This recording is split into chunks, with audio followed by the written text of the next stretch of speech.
That's note 1 and note 2. Alright. Well, good morning, guys.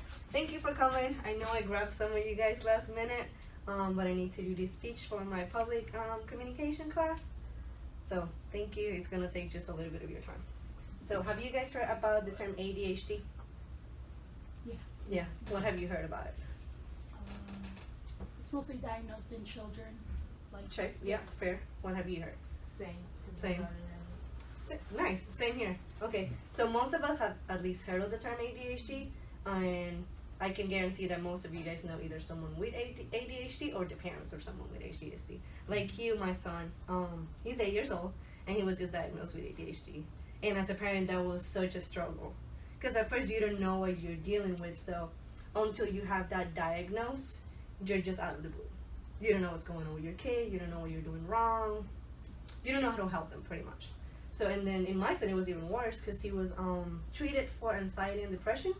So all of those medicines were just making his ADHD symptoms go crazy. So now that we got the ADHD treatment going on, things are way better. So it was.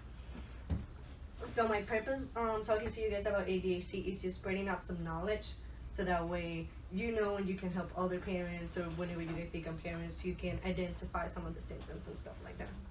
Okay, so now that we covered what are we going to be talking about, so let's go a little bit more into ADHD. So ADHD is attention deficit hyperactivity disorder.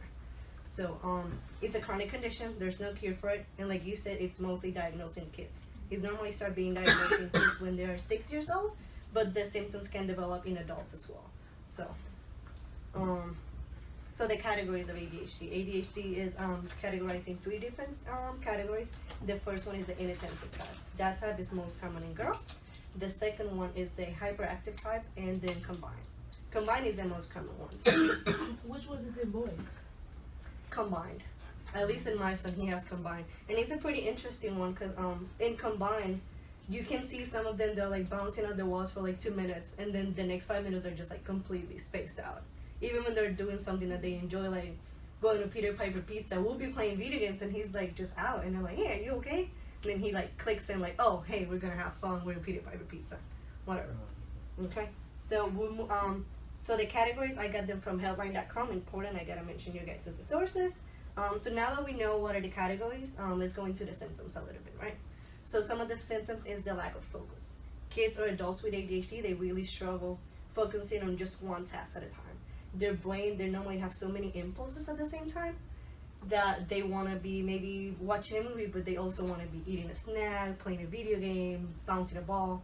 So that's where the lack of focus comes from. Second, we got what it's called the fidgetness. And I know it sounds a lot like fidget spinners. That's where it comes from. So again, they just can't be steady. If they're sitting in school, they're normally like ticking on a pen, biting their nails and stuff like that.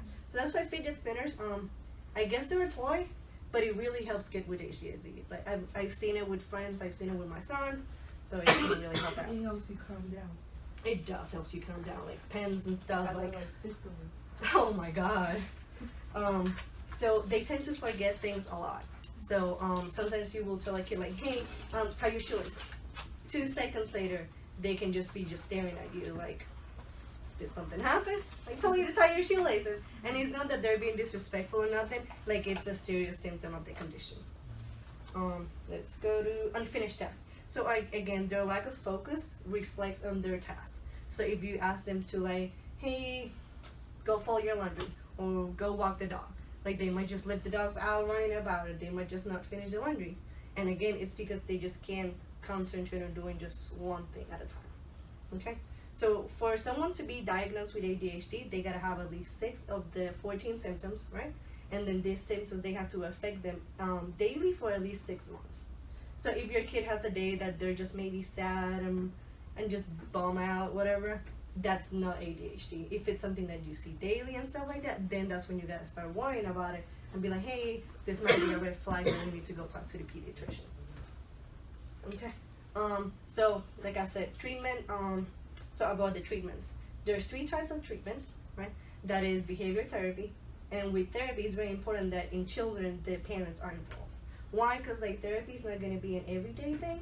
It's going to be like maybe once a week, once every 2 weeks. I don't know how you guys do it. So like we need to be there so we know whatever they're doing, they're practicing, we're taking it on and we're doing it home. Another treatment is medication. The most common medication, at least the one my son is, and we've been recommended, is Adderall. So yeah. Okay, so with Adderall, they normally recommend Adderall and behavioral therapy when the kids are 6 and older. When they're younger kids, because again, it can be developed at like 4 or 5, whatever, then they only recommend the therapy itself. Why? Because we don't want to get those kids in medicine this soon. Okay, another way of treatment will be school accommodations and innovations. That is a really big one. So it's very important that we're involved, but that we also get the school involved, right? So with school accommodations, what they can do, it's, hey, we have a test today, but we know he has ADHD, he struggles with it, let's just take him out of the classroom, we'll give him 30 more minutes, just so he can just focus on that one thing at a time. And same thing is if they don't understand the task in school, the teachers will be like, oh, hey, I know your case, in a few minutes we'll sit down separately and then we'll go through the motions and whatever we gotta get going. Okay, so those are the 3 treatments. Treatment, like again, it's better when you start younger and then just go on and continue the treatment. Like we mentioned earlier, it can be developed in adults. So in adults, again, it's the same kind of treatments. They can go to therapy, they can have the medication, they can have accommodations in college and stuff like that. So in conclusion, I pretty think we hit what's ADHD, what are the symptoms, what are the treatments. So I just wanted you guys to know a little bit more about it, so that way our society is not just like, oh, it's just a condition for kids that are just like grumpy or like they're just out of control. No, like it's a serious condition, and I feel like not a lot of people know about it. But ADHD will not stop your kids from having a normal life. Like my brother-in-law, he has ADHD. He was diagnosed, I think he was 6 or 7, and he finished a master's in finance and accounting. He's doing really good. So yeah, it took a lot from his family, letting the school know, hey, we're gonna need for him to like take more time doing homework or doing tests and stuff like that. But he made it. So as long as like if you have a family member or a friend that is suffering from ADHD, just let them know that you're there and just understand the things that they kind of go through. Do you guys have any questions? No? Well, thank you.